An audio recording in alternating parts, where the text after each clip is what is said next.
Welcome to the Starfleet Leadership Academy, a Star Trek podcast told through the lens of leadership development. And now, here's your host, Jeff Akin. Welcome, everyone. Thanks for joining me today.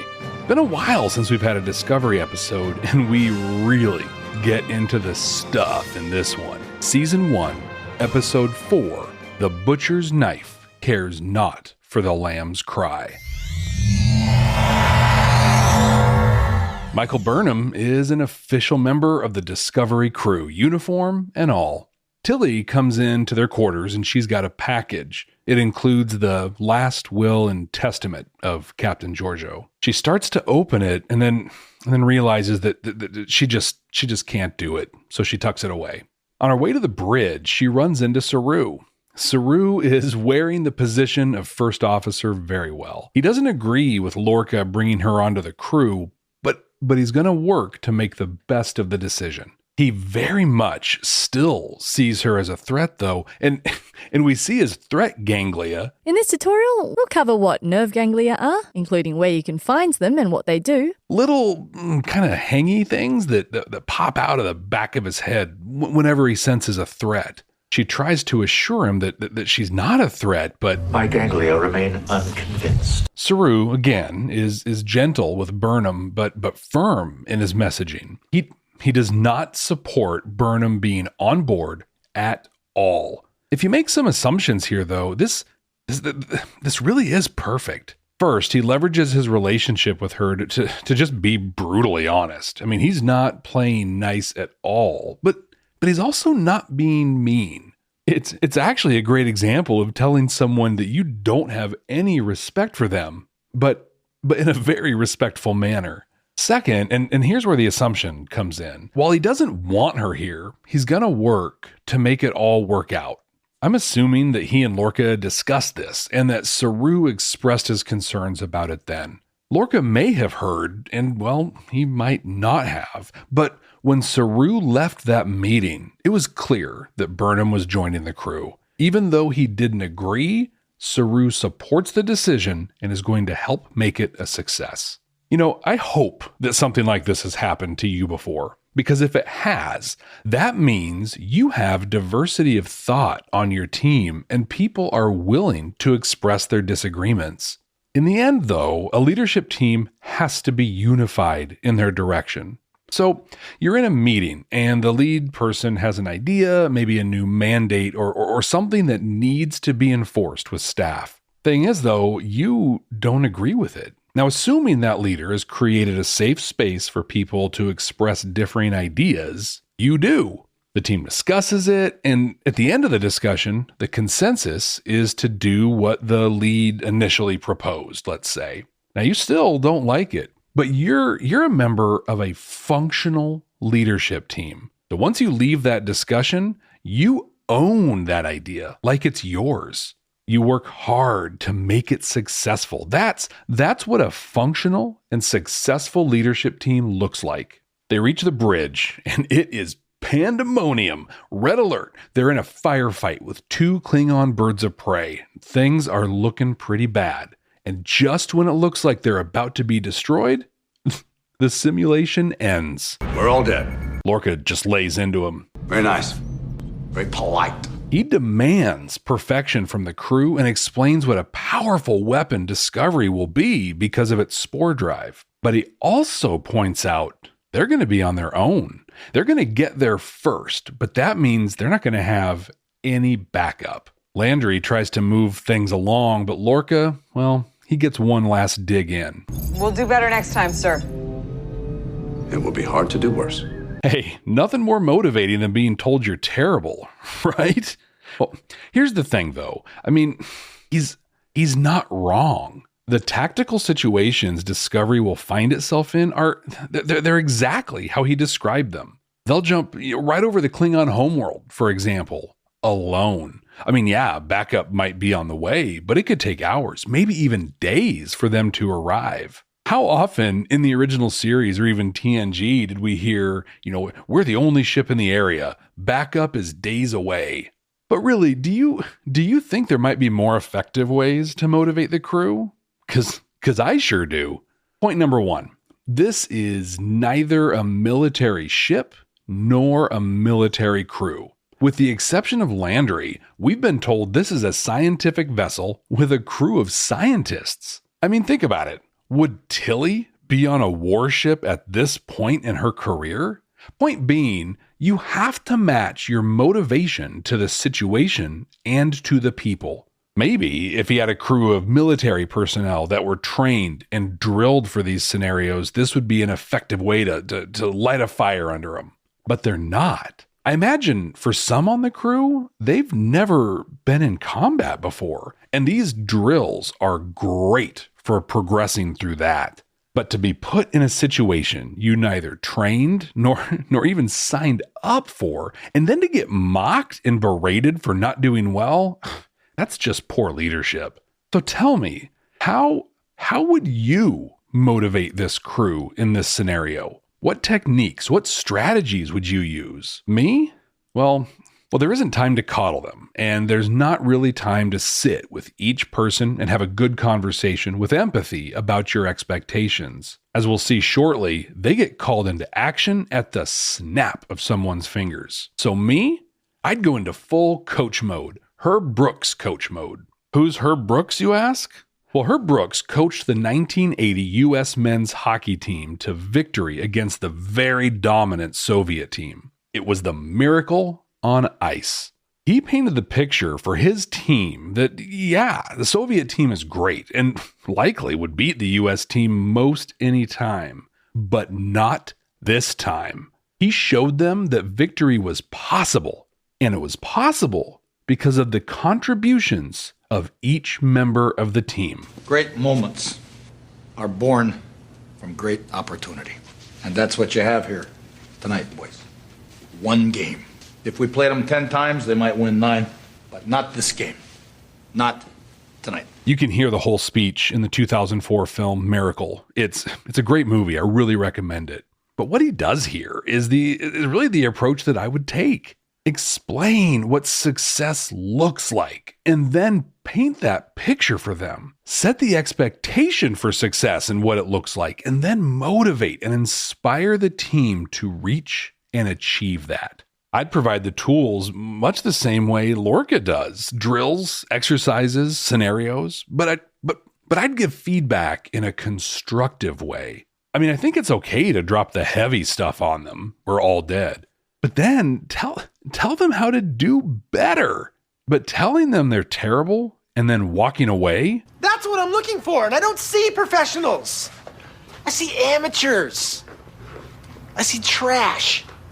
Little pieces of trash on my stage. Yeah, that doesn't help anything. He storms off with Burnham. He discusses, once again, her strengths that she brings to the table. I'm happy to assist Lieutenant Stamets with the refinement of the spore drives. Said the xenoanthropologist. This was a gorgeous scene of them walking down a dark corridor that lit up as they walked down it. Very much a contrast to the areas of discovery that we saw earlier. Full of people, bustling with activity. This part of the ship is just completely desolate, and we're about to see why. When the last episode ended, we saw that Lorca had kept the horror creature from the Glen in some cage surrounded by dangerous weapons. Lorca brings Burnham into that room. He shares that I study war. And that he hones his craft in this room. He takes her to the cage door, and the creature launches itself towards them, but hits the force field. So far, all Lorca's learned is that It's a natural aversion to light. Same as me. She questions why he would keep this on the ship. He says that it showed its use on the Glen. It's all but impervious. Then he orders her to study and weaponize it. Shifting gears, we're back on the Klingon sarcophagus ship. Things are not going well for them. The battle at the Binary Stars was 6 months ago, and they're still crippled. They need a dilithium processing unit to start their engines back up and join the war effort. Instead, they're sitting dead in the water, and they're almost out of food. In fact, turns out they ate the remains of Captain Giorgio. How pleasant. Voke and L'Rell are planning how to proceed. She encourages him to just raid the abandoned Shenzhou. It's got a dilithium processing unit. But Voke sees this as sacrilege. This is the ship that's responsible for the death of T'Kuvma. L'Rell makes compelling arguments that, eventually lead Voke to agree to scavenge the Federation vessel. Landry walks in on Burnham. Lorca's assigned her to team up with her to help solve the problem of this monster. How do you know it's a monster, Commander? Doubling down on it, Landry names it Ripper.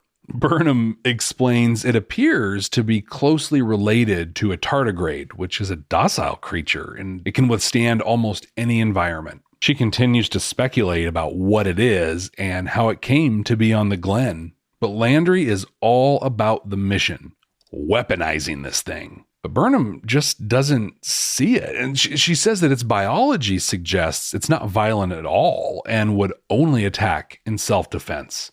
Great line. Excellent line from Burnham here. You judge the creature by its appearance and by one single incident from its past. So she was looking at Landry when she said that, but she was talking to me and you and just about anyone and everyone that can hear. In a real way, this is a precursor to the TOS episode, The Devil in the Dark, which we talked about just a few episodes ago. That episode took place sometime in 2267, and this episode takes place in November of 2256. So 11 years prior to Kirk's revelation with the Horda, Burnham is trying to convince Landry of the same. Put simply, when you seek to understand a thing instead of just reacting to what it looks like, you can accomplish amazing things. The Devil in the Dark gave us a great example of that, and spoiler alert, this episode will too. Landry responds by laying down her version of reality. You see, when someone lacks the brain power to thoughtfully navigate their way through a subject or idea, they need it to be explained to them, preferably by a man. Let me explain. You see, mansplaining is not a negative thing. Lorca doesn't care about what the thing is. He's interested in what it can do and how it can give Discovery an edge. And she says if Lorca needs a thing, they're going to give him that thing.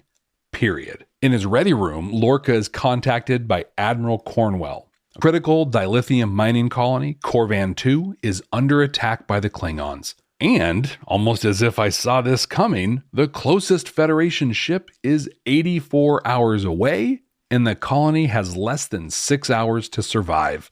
He assures the Admiral that they're ready to use the spore drive and that he has no doubt that they'll be ready. You have no doubts? None. There is no way in hell we'll be ready to jump that. Oh, I love Stamets. I mean, he just tells it how it is. He explains that while they grabbed a lot of gear from the Glen, they still have no idea how to use it. Discovery, on its own, just doesn't have the computing power to maintain a long jump safely. Look, I know I use a lot of drops from Dune, but please, tell me this is not the exact same way the Guild Navigators came to be. Do not underestimate the power of Muad'Dib's prescience, milady. Computers can't calculate a safe jump path for ships and highliners, so they pump people full of drugs and it gives them prescience so they can see the right path. Well, here, they need to find a way to basically do the exact same thing. Hey, imitation is the purest form of flattery, right? Or at least something like that. Following his model for super great motivation, despite everything Stamets just explained, Lorca says they need to do it now. So figure it out. Captain, this can't be rushed. Now you listen to me, Mr. Stamets. Back on the sarcophagus ship, Cole, the Klingon from House Kor that belittled Voke in the prior episodes, beams aboard to swear his fealty to Voke and the tenets of T'Kuvma. He says that he wants the cloaking technology that this ship has. Voke explains the dire straits they're in, but shows that he really is a man of his faith and he's true to his beliefs. He says to Cole, what belongs to House T'Kuvma belongs to House Kor. Kor calls T'Kuvma his messiah and gives the rallying cry, remain Klingon. Klingon ma, Takjash. Stamets is ready to run a test of his new approach to the spore drive. They're headed to Corvan 2, weapons primed and shields up. Lorca calls for Black Alert, and Burnham watches Ripper start to freak out. Lorca orders the jump. Go. And they emerge in the gravity well of a star. They're plunging to their destruction. This show is so, it's so beautiful. This is an unbelievably incredible shot of the ship just plunging into the star. Stamets gets knocked out in the confusion, his face slammed against a console, and the crew successfully backs away from the star and warps away. What a near miss. Landry and Burnham are discussing the behavior that Burnham saw from Ripper when they did the jump. Side note here, I think a lot of people have just said this creature is a tardigrade, but so far, Burnham has just said that it has a lot in common with one. So I'm going to call it by its proper name, Ripper. Why did he call him Ripper? You should have left when I told you. Oh. Anyway, Burnham says the use of the spore drive caused a measurable reaction in the creature's brain, but Landry couldn't possibly care less. She says that they're not going to let Lorca down. Stamets is being treated by Dr. Hugh Culber. Lorca storms in. Stamets stands up to him, and Lorca calls him on it. Then get off. Leave the ship. And then he shifts gears and asks if he wants to be remembered as a failed fungus expert, or does he want to be remembered in the same sentence as The Wright brothers, Elon Musk, Zefram Cochrane. Stamets storms off back to engineering to get to work. And then Lorca makes a power play. He plays the latest distress call. Our bunker is collapsing. Mommy, wake up, On a ship-wide channel. You can physically see the guilt mount on Stamets' shoulders as he gets back to work. Also motivated, Landry grabs a massive rifle, releases a sedative into the cage, and releases Ripper. He attacks and lives up to his namesake, just ripping Landry apart. Burnham puts the lights on to maximum, causing it to retreat into the darkness of its cage. She puts the force field back up and calls for an emergency transport to sickbay for her and Landry. Culber gives the nod that all TV doctors learn to indicate that the patient's dead. Lorca's furious. He tells Burnham to get back to it. We see the shell of the Shenzhou floating in space. Volk, in a sweet-looking spacesuit, is scavenging around. He finds some personnel files, but most everything of value is gone. L'Rell, though, has found the dilithium processor. She explains that some of it is fused together, and they've got to be careful. Just one misstep, and they'll die horribly. Undeterred, Volk gets right to it. L'Rell explains that she operates best as the power behind the power. She helped T'Kuvma and is committed to helping Volk because T'Kuvma believed in him. They retrieve the unit and head back to their ship. I want to mark this moment because of the tactics used by L'Rell here. So often when someone says leader, people envision a publicly visible person, the manager or executive leading the meeting or addressing shareholders, the politician giving a speech, or a military leader rallying the troops. But leadership looks a lot of different ways. In the command code section coming up, we'll look at what L'Rell accomplishes by being a leadership influencer. Back on Discovery, Burnham has pulled Saru into the weapons lab. She apologizes to him for her behavior, and they notice that his threat ganglia aren't responding to her anymore. During their discussion, Ripper gently roars, and then she points out that Saru's threat ganglia didn't respond to that either. She feels this supports her theory that it only attacks out of self-defense and isn't an aggressive creature at all. Saru, though, is furious with her. She manipulated him and apologized under a false pretense just to test her theory. You have not changed an iota, Burnham. You will fit in perfectly with Captain Lorca. She doesn't seem fazed by that at all, though. She gets some spores from Tilly, who's eager to help Burnham. She feels like that's her way of helping the people on Corvan 2. Burnham drops the force field and releases the spores into the cage. And as she guessed, Ripper doesn't attack. In fact, it devours the spores. It was starving. It's it's mere inches away from Burnham and it's not attacking. She and Tilly put together some pictures and do an analysis on the engineering section of the Glen. Her hypothesis is that Ripper, the tardigrade, she called it the tardigrade, it can handle the calculations to navigate the mycelial network. She presents her findings to Stamets and he agrees to test it out. So they beam it into the fungus garden and confirm there's a symbiotic relationship between them. So they're going to test the jump with Ripper as the navigator. Voq and L'Rell return to their ship and they find the crew feasting on food that Cole brought to them. Total side note, I paused the episode here to take some notes and wow, the Klingon makeup is so well done. I know people have feelings about the look of the Klingons in Discovery, but regardless of any of that, man, what a great job they did. Even Voq's eyelashes look like they belong on an alien. Oh, so well done. Well, Cole mocks Voq and the loyalty of his crew. He says it just took some food for them to shift their loyalties. After a tense, threatening back and forth, even L'Rell turns her back on Voq and accepts Cole's food. He orders Voq's execution, but L'Rell says she has a better idea. Leave him on the Shenzhou, that unholy ground, to die slowly and alone. Quick cut to Discovery and its black alert. They beam Ripper into the spore reaction cube, presenting a supercomputer in an 8-inch cube, which activates the tech from the Glen. It inserts itself into the tardigrade. Stamets is blown away by the data readily available from Ripper. Lorca orders the jump, and they emerge right over the mining colony on Corvan 2. You see? Learning more about the tardigrade paid off. It's much more than just a monster or a weapon. Lorca flexes his military experience. He has the ship just sit there and take fire from the birds of prey. He has another jump prepped as the enemies close in.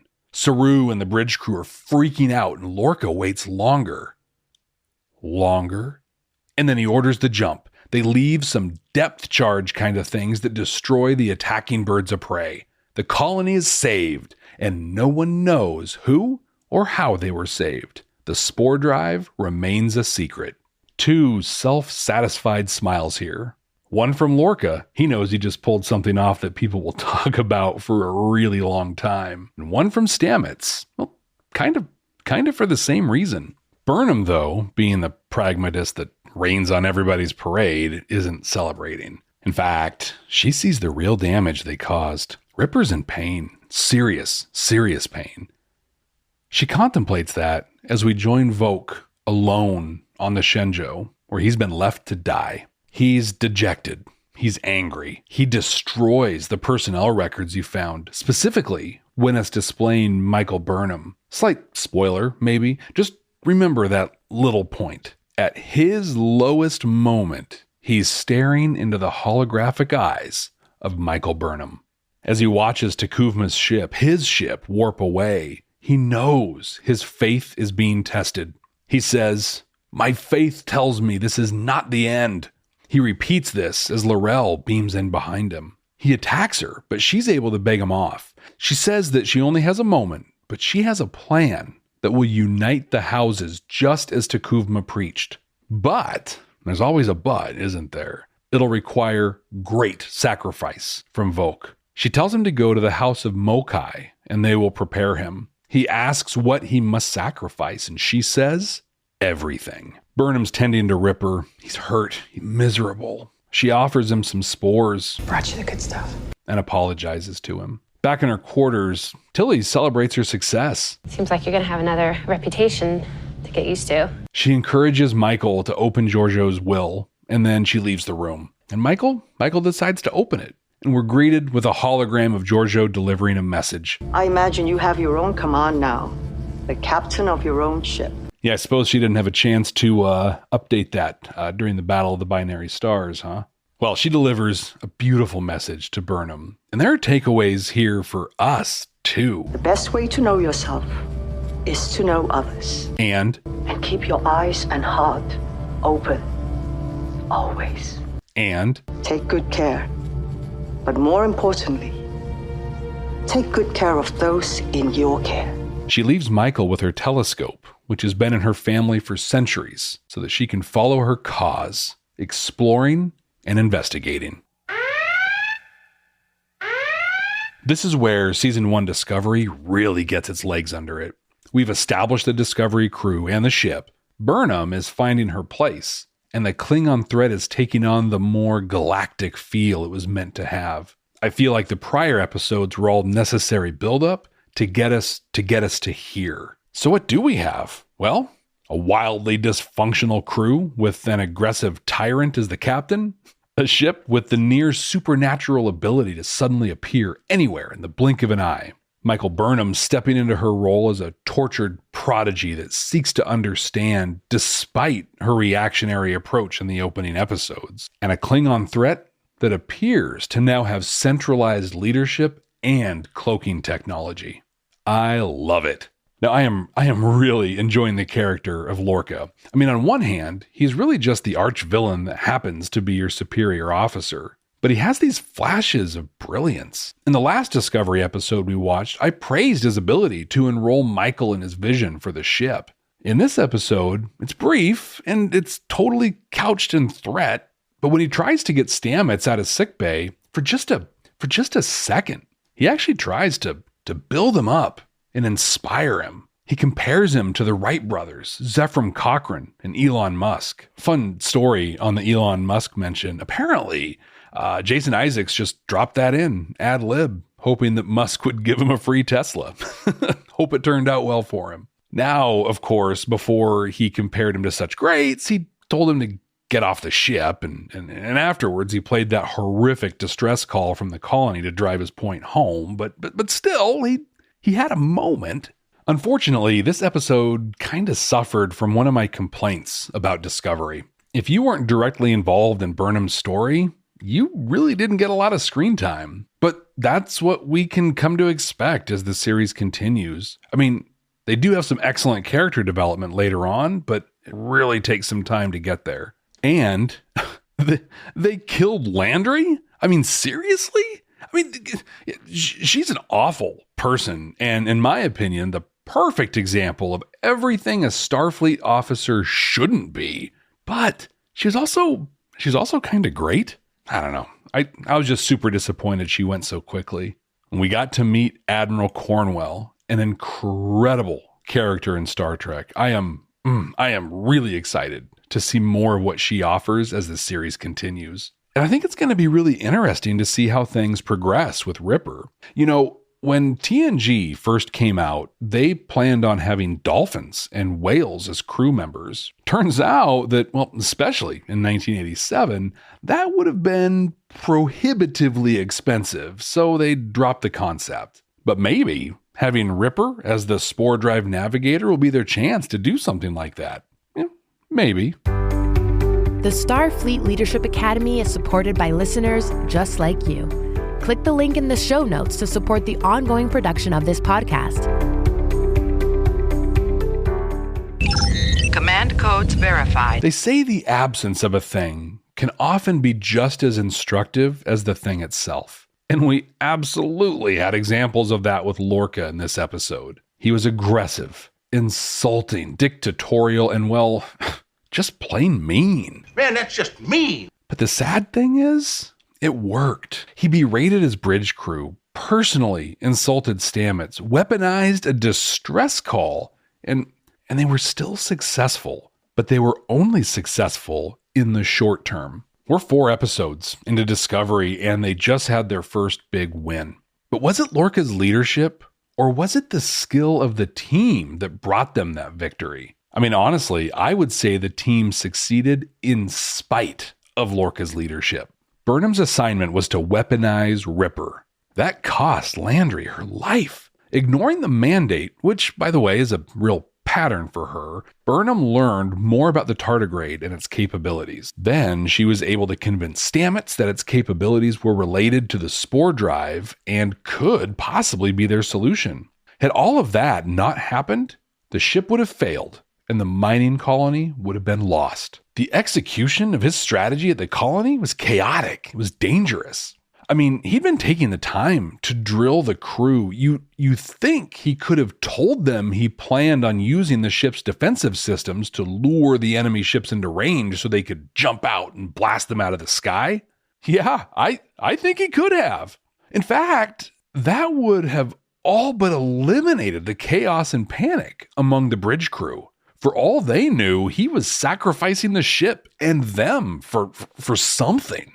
It is absolutely a good thing to try new approaches. But if you keep your entire team in the dark about it, at best, you will limit the benefits and at worst, serious damage could happen. I mean, imagine if Burnham was on the bridge. We know she doesn't really care that much about following orders. So, I mean, shields are down to 20% and the ship can handle 2, maybe 3 more shots. She's going to warp out of there. Then they'd have lost the colony and the Klingons would know they've got some magic ship that can appear in the sky. Terrible, just terrible stuff from Lorca here. Now, imagine that your job is to support him and be sure his orders are carried out the way he wants them to be. Enter the executive officer, Saru. Here's the officer that wanted to run as soon as they found an unknown object at the binary stars. The one that says his species is specifically bred as prey. And he has to support Lorca? Whew, yikes. But he does. We talked about it earlier in this episode when Lorca said that Burnham was joining the crew. Even though he didn't like it, he's going to help make it happen. I wanted to talk about this in more detail and more specific to your situations and in your experiences. See, when you put a group of humans together on a team and put one of them in charge, it creates some interesting dynamics. We talk about the positive ones quite a bit, right? Diversity of thought and experience can bring fresh and innovative ideas. Having a group of people to run ideas by helps ensure we focus our time on the ideas that most benefit everyone, and so on and so on. What we don't always talk about is the process, the path to those fresh and innovative ideas. I think the people that used to make those motivational posters, you know, the cat hanging in the tree saying, "Hang in there," those people would want you to think that you just put a diverse group of people in a room and suddenly rainbows and lollipops are streaming through the air. Ideas are pitched, built upon, and implemented. It's all so magical.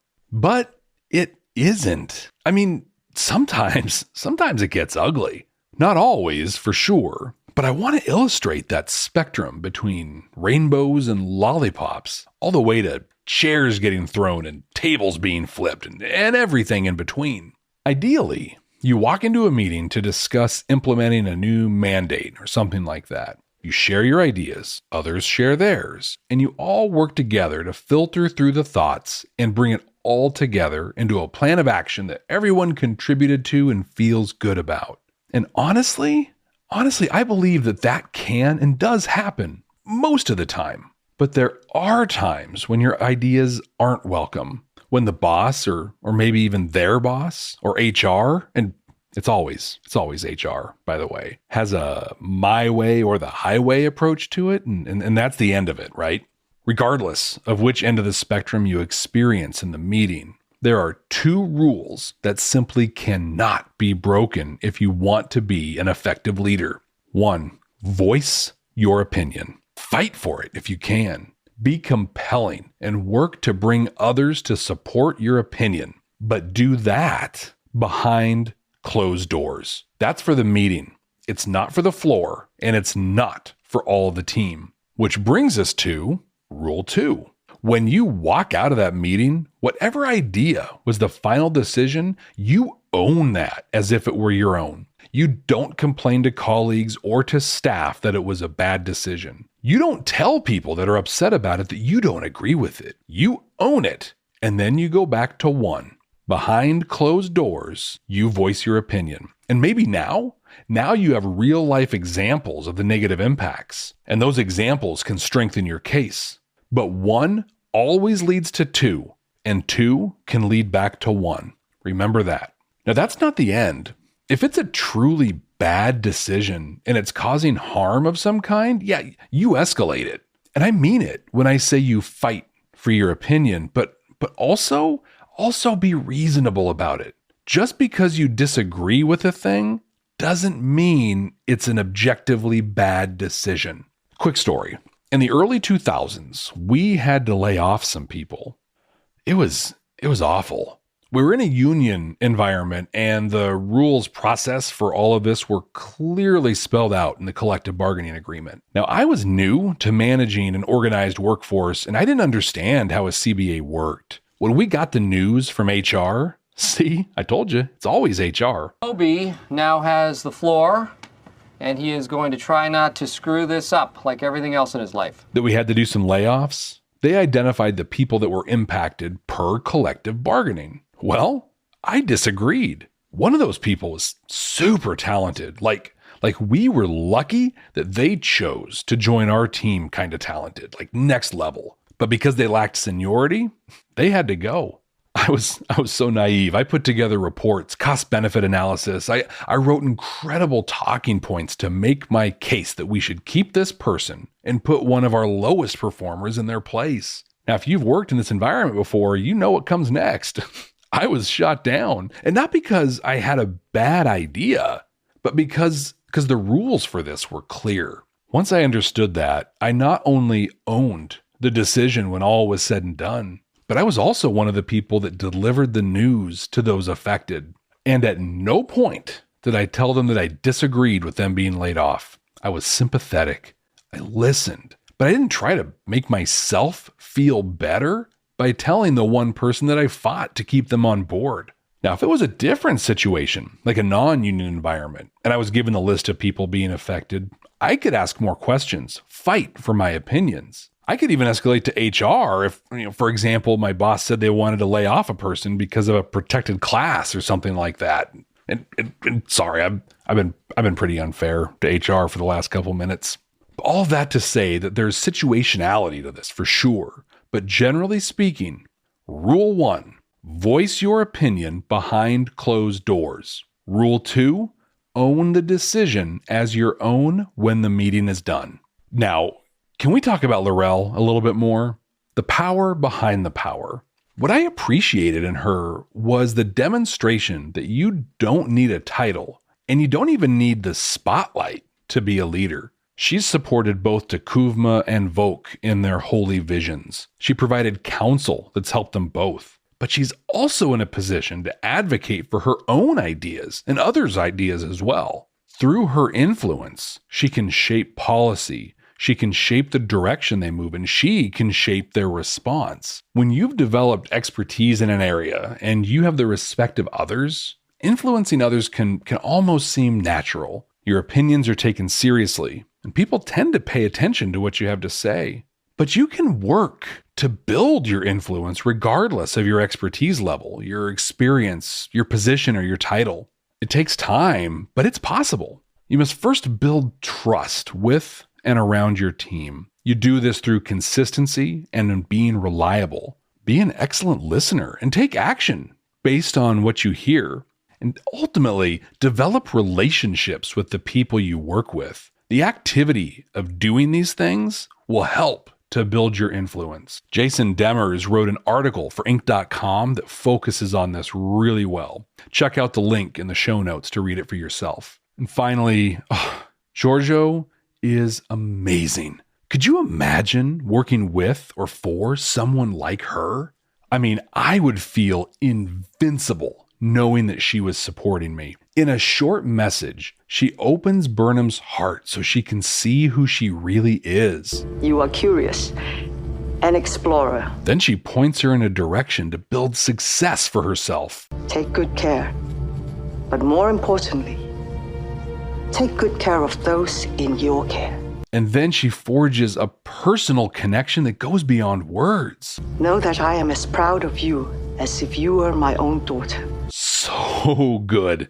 It's such a shame that we got so little of her. Pound for pound, minute for minute, the greatest Star Trek captain to date. Unfortunately, we only got her for a very short time. Rest in peace, Philippa Georgiou. You will be missed. There is very little I enjoy more than hearing from you. What takeaways did you have from this episode? what did I miss? We're on Twitter at SFLA Podcast. And you can follow me, Jeff Akin, at Jeff T. Akin. Jeff, T as in tardigrade, A-K-I-N. And I'd like to ask a favor. If you have enjoyed the Starfleet Leadership Academy or learned anything from it at all, please tell a friend or a colleague about it. All right, now let's see what we're going to watch next time. Working.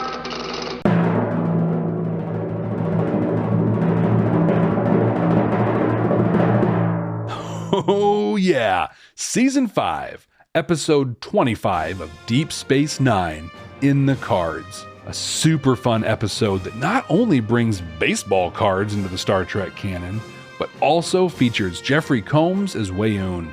This one hits a lot of high points for me, and I hope it'll do the same for you. Also excited to see what lessons we can pull from this episode. But until then, ex astra scientia.